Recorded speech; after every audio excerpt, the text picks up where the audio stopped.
You must be at least 18 years of age to listen to the following podcast.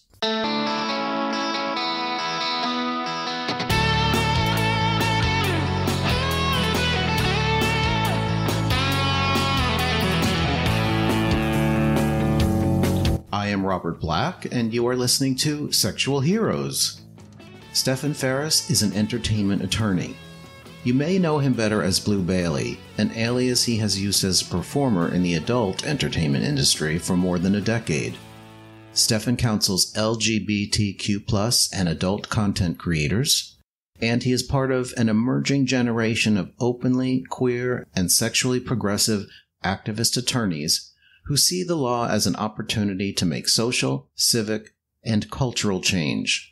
Stephan is also the producer and co-host of the entertainment law podcast, Reading is Fundamental. He is licensed to practice in the state of California, with his primary residence in San Francisco and an office centrally located in the heart of San Francisco's Castro district. Stephan, thank you for being on Sexual Heroes today. Yeah, thank you for having me. I'm excited to chat with you. You're an interesting guy. Just today, you surprised me. I invite all my guests to send me a bio and a promotional photo. I do that even though I stalk everyone online ahead of time, of course, to do some research. Oftentimes in a bio, I'll learn something new. Well, it wasn't that shocked me. It was that the bio you sent was very kind of formal, Stephan Ferris, law, Esquire. And then the promotional photo yeah. Okay. Is you in leather cap, gloves, vest, otherwise naked. And that, I think, totally sums up why I find you so fascinating. It's because there have been porn people over the years that have been doctors and lawyers and, brain surgeons and probably astrophysicists, but they kind of keep it all separate. But that's not true in your case. Can you talk about that? Yeah. I read the intro email and forgot that I owed you a bio and pictures until we were talking today. So I recently taught an adult entertainment class for the Practice Law Institute, which is for like big law attorneys. So I just kind of copied and pasted that.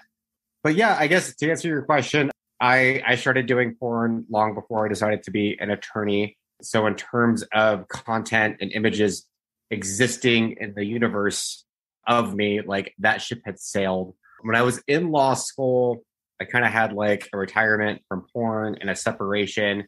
And I was really worried that doing porn or doing sex work was going to either prohibit me from passing the bar or prohibit me from getting a job that I really liked, because a lot of big law firms are conservative.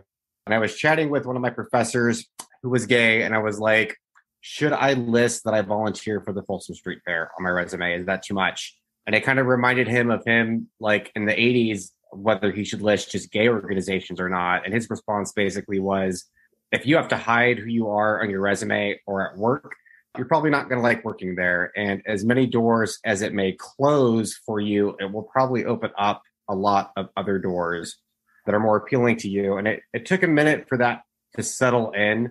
I worked for a law firm after school and did more traditional roles, but I've kind of learned that instead of like siloing away like my Blue Bailey identity to kind of bring it in all into one person and kind of experiment with that and just kind of be open and working in adult entertainment and the law side and kind of focusing on that and leaning into it. Has there ever been a time when you did get a negative response?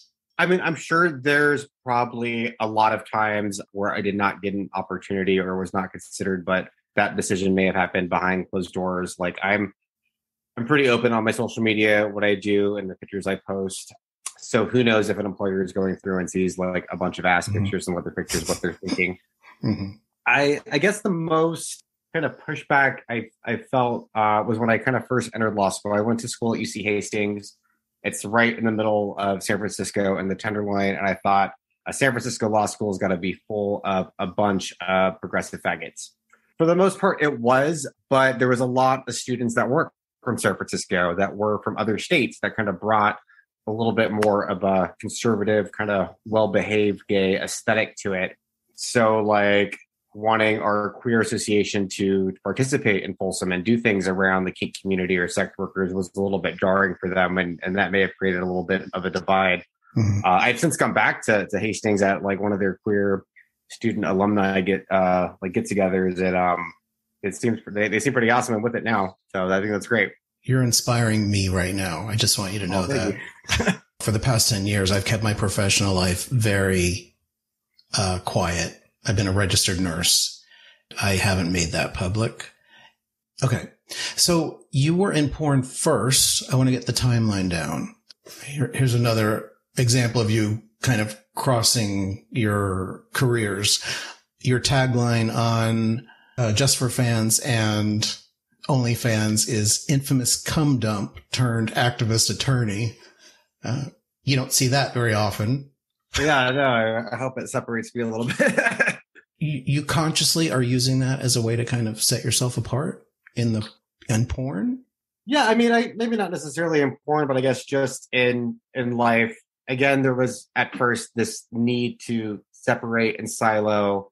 Like I had a Blue Bailey Facebook, I had a Stephan Ferris Facebook. Mm-hmm.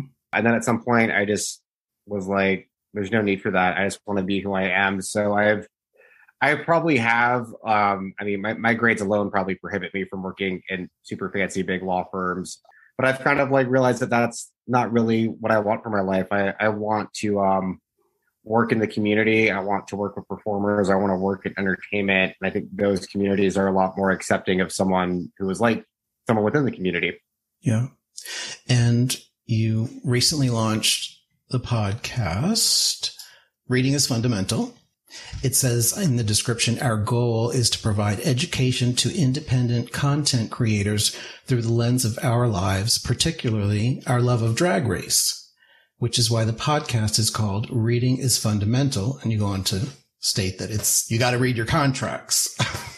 Yeah, 100%. We were inspired by a YouTuber called Bussy Queen that usually reviews Drag Race episodes, but did like a one-off episode where they got a hold of the Drag Race contract and broke it down. We thought that would be like a really fun just channel, being queer content creators and breaking down queer topics and entertainment for non-legal audiences. I know when I was doing porn and stuff like that, I would read a contract, but I didn't really understand what was going on. I didn't understand what rights I was signing away or ways to negotiate different things. And we thought that it would be helpful and beneficial to kind of bring our skills to a non-legal audience. Yeah. Is there a connection contract-wise between Drag Race and porn actors? Or they're not necessarily related? I mean, they're not explicitly related, but like a lot of the things, there's a lot of similar, I guess, clauses that you could say, like signing away your right of publicity, things of copyrights and brandings, production or filming requirements may be similar. I think a porn contract is basically just a release that would be a page or two, unless you're signing an exclusive agreement. And when we did the Drag Race contract, that was, I think, over a 30-page, very well thought out, very thorough. Wow. Signing your soul away to Ursula moment. I was listening and watching one of your episodes, and you were interviewing Dominic Ford. Yeah, he's the CEO of Just for Fans. In the interview with Dominic Ford, you talked about, what you can do is being so regulated. Like he even talked about the credit card companies are paying people to watch porn and monitor the content for things that might be too extreme, whatever that means. So have you modified your own content with that in mind? No, I'm super lazy. I barely release content. I try to release something once a week. I've taught myself how to edit, and my editing skills aren't great. I also run a law practice and have been working, produce the podcast, and have been writing a book. So the creating content is the least priority of mine. So when it comes down to do I edit myself and what I show or create? No, I do a lot of fisting, and OnlyFans doesn't like fisting. So I'll post a video to OnlyFans, and if it gets taken down, it gets taken down, and I don't I don't bother appealing it or trying to create non-fisting content. I kind of like, if opportunities to create stuff pop up and it works with my schedule, I'll do it and release it. And if it does well, it does well. If not, it's a hobby, a side hobby. Yeah, totally. 100%. What is your goal moving forward to help the climate around porn and content creators and rights for sex workers? So when I opened up my practice, I do a little bit of cannabis. I thought the predominant work, being in the Bay Area, was going to be a lot of cannabis work and a little bit of entertainment. And it turns out, just because I have the connections to the adult industry, most of my work has been entertainment. As I was going through like law school, like people would say, doing entertainment law is like sexy. Everyone wants to do it. It's super competitive. You're not going to make it. And I think I kind of believed that for a while. And it was like, no, I really should like try to focus on something else and not rely on entertainment, because who knows if it's going to happen. And I think the biggest shift I've had in the last couple months is realizing that if I really want to put time and effort into focusing on entertainment law, I can make it work. I just need to follow up with the work to do it. So I've been trying to lean in on being a performer and lean into the adult entertainment sphere and network and create clients through that. In terms of activism, I think kind of like what you mentioned earlier, there's not too many people that are sex workers or that are sex positive, that are professionals that are open about it. And I think just having the visibility there kind of hopefully encourages other people to be open and visible, and kind of helps normalize our not lifestyle, but like being kinky, being sex positive. I've been able to teach attorneys on issues related to sex workers, issues in porn. I remember when I was in law school, the AIDS Healthcare Foundation tried to pass Proposition 60 in California, which would have mandated condoms in porn. And they had on its face, it was a very easy sell. Like, hey, do you want to stop HIV? Like, do you think porn performers should be protected from HIV? Then yeah, you want to vote for this. Mm-hmm. But in reality, it took a lot of autonomy away from people. There was like a lot of nefarious things built into it that would have let their CEO profit from lawsuits against performers who chose not to wear condoms. And it really took people within the industry to bring it to the public's attention and educate the public on it, to change the discourse around the bill. And thankfully the bill didn't go through. But I think it's a good example of topics related to sex, related to queerness, that are extremely stigmatized and not understood by the broader community. A lot of the porn industry was based in Los Angeles for a good many years. And some things changed there, and a lot of people seem to be moving out here to Palm Springs. What was it that turned that tide? I feel like that was related to Prop 60. I feel like LA County or somewhere in LA, and I could be off. I haven't done this research in forever, but there was a jurisdiction in Southern California that required condoms in porn. So a lot of the studios moved. And then the initiative Prop 60 was going to make that statewide. So I know a lot of the gay porn studios in San Francisco ended up moving preemptively to Las Vegas, and then just kind of didn't move back when the bill failed. Mm-hmm. Your casualness around integrating your two lives is just so amazing to me. Anything else that you want to share with the listeners?